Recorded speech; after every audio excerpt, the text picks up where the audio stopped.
আসসালামু আলাইকুম, welcome back to my channel. আজকে আমি আপনাদের সামনে এসেছি ফিশ ফ্রাইয়ের একটি অত্যন্ত জনপ্রিয় রেসিপি নিয়ে, যেটা সকলেই তৈরি করতে পারবো খুব সহজে।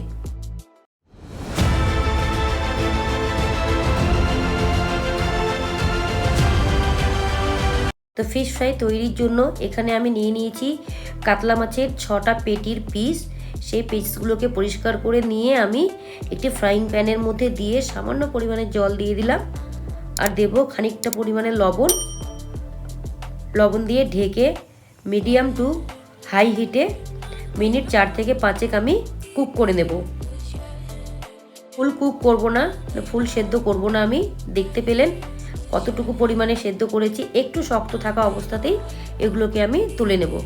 আমি গ্যাসটা অফ করে ফ্রাই প্যান থেকে একটি প্লেটের মধ্যে মাছের পেটিগুলোকে তুলে নিলাম, আর হালকা গরম অবস্থাতেই আমি পিস থেকে স্কিনটাকে তুলে নেব। মানে যে মাছের পেটিগুলো থেকে আমি চামড়াটাকে আলাদা করে দিচ্ছি। এভাবে আমি পুরো ফিশ থেকে স্কিনটাকে রিমুভ করে নিলাম। খুব সহজভাবে এটা হয়ে যায়, ভয়ের কিচ্ছু নেই। আর স্কিনটা রিমুভ করার পর আমি, যেহেতু এটা সেদ্ধ করা রয়েছে, কাঁটাগুলোকেও একইভাবে রিমুভ করে নেব। সমস্ত কাঁটাগুলোকে আমি রিমুভ করে নিয়েছি। দেখুন, সমস্ত পেটিগুলো থেকে আমার এই পরিমাণে কাঁটা এবং স্কিন আমি রিমুভ করে নিয়েছি। এবার বন্ধুরা, আমি চলে এলাম পরের ধাপে আমি এখানে কয়েক টুকরো রসুনকে ছুলে নিয়েছি। সেই রসুনের কোয়াগুলোকে দিয়ে দিলাম মিক্সিং জারে। নিয়েছি 1 ইঞ্চি পরিমাণে আদার টুকরো, যেগুলোকে আমি কেটে নিয়েছি। নিলাম 3টে কাঁচা লঙ্কার পরিমাণ আপনারা কম বা বেশি করে নিতে পারেন। এখানে আমি নিয়েছি 1 মুঠো ধনে পাতাটাকে আমি কেটে মিক্সিং জারের মধ্যে দিয়ে দেবো। আপনাদের কাছে পুদিনা পাতা থাকলে আপনারা অ্যাড করে দেবেন, আমার কাছে আজকে ছিল না, তাই আমি দিতে পারলাম না। আর দেব আমি এখানে একটি পাতিলেবুর অর্ধেকটা কেটে তার রসটা। বীজগুলোকে আমি তুলে ফেলে দিলাম, রসটা দিলাম, আর কোনো রকম জল অ্যাড করব না। এবার এটার আমি একটা স্মুথ পেস্ট তৈরি করে নেব। আমার স্মুথ পেস্ট তৈরি করে নেওয়া হয়ে গেছে। এবার যে পেটিগুলোকে আমি কাঁটা এবং চামড়াটা ছাড়িয়ে রেখেছিলাম, তার মধ্যে দিয়ে দিচ্ছি সামান্য পরিমাণে গোলমরিচের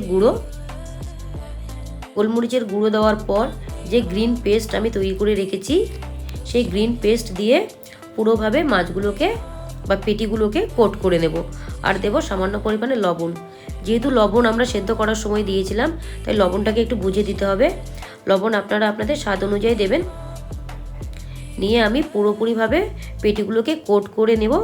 এবং কোট করে নিয়ে আপনাদের হাতে সময় থাকলে অবশ্যই আপনারা যতটা বেশি সময় ধরে রাখতে পারেন ম্যারিনেট করে, ঘন্টাখানেক বা ঘন্টা 2-1-এর জন্য রেখে দিতে পারেন ফ্রিজে। আর যদি সময় নিতান্তই কম থাকে, কম করে হলে 20-25 মিনিটের জন্য রাখবেন। তাতে কিন্তু টেস্টটা খুব ভালো হয়, এনহ্যান্স হয়, মশলাগুলো খুব ভালোভাবে পেটির মধ্যে ঢুকে যাবে। এবার আমি একটি প্লেটের মধ্যে নিয়েছি ব্রেড ক্রাম্বস, আর নিয়েছি 2টো ডিম। রুম টেম্পারেচারে থাকা 2টো ডিম নিয়ে নিয়েছি। ডিমটাকে আমি একটি ছড়ানো পাত্রের মধ্যে ভেঙে নিচ্ছি। বন্ধুরা, আমার ভিডিও যদি ভালো লেগে থাকে, রেসিপি যদি ভালো লেগে থাকে, অবশ্যই একটি লাইক করে দেবেন, আর কমেন্ট ও শেয়ার করতে ভুলবেন না। এবার আমি দিয়ে দিলাম সামান্য পরিমাণে লবণ। ডিমের মধ্যে দিচ্ছি একটু গোলমরিচের গুঁড়ো, আর দেব চিলি ফ্লেক্স। আপনারা চাইলে বাড়িতে শুকনো লঙ্কা একটু হালকা তাওয়ার মধ্যে গরম করে সেটাকে গুঁড়ো করে দিতে পারেন, কিংবা এরকম আপনারা কিনে নিতে পারেন। এটা আমি নিয়েছি ফ্লিপকার্ট থেকে, আপনারা চাইলে আমি আপনাদেরকে লিংক দিয়ে দেব। এবার খুব ভালোভাবে আমি ডিমটাকে ফেটিয়ে নিচ্ছি। ডিমটা কিন্তু খুব ভালোভাবে ফেটিয়ে নেবেন। ডিম ফেটিয়ে নেওয়া হয়ে গেছে, আর এদিকে আমার 25 থেকে 30 মিনিট হয়ে গেছে। আমি মাছটা ফ্রিজ থেকে বের করে নিয়েছি, আমি ফ্রিজেই রেখেছিলাম। এই ডিমের মধ্যে কোট করে আমি এবার কিন্তু ডিমে চুবিয়ে নিয়ে আমি ব্রেড ক্রাম্বসের মধ্যে কোট করে নিচ্ছি। এখানে আপনারা মানে ফার্স্ট টাইম একবার কোট করেও নিতে পারেন, আবার 2বারও করতে পারেন, 3বারও করতে পারেন। আমি কিন্তু এখানে 2টো কোট করেছি, আপনারা দেখে বুঝতে পারছেন। প্রথম কোট করা হয়ে গেছে, আমি সেকেন্ড টাইম ডিমের গোলার মধ্যে ডুবিয়ে আরও একবার টোস্টের গুঁড়ো বা ব্রেড ক্রাম্বস দিয়ে কোট করে নিচ্ছি। আমি ব্রেড ক্রাম্বস নিয়েছি, আপনারা চাইলে অন্য কিছু নিতে পারেন। এভাবে আমি সমস্তগুলোকে তৈরি করে নেব। আমি সমস্তগুলো তৈরি করে নিয়েছি।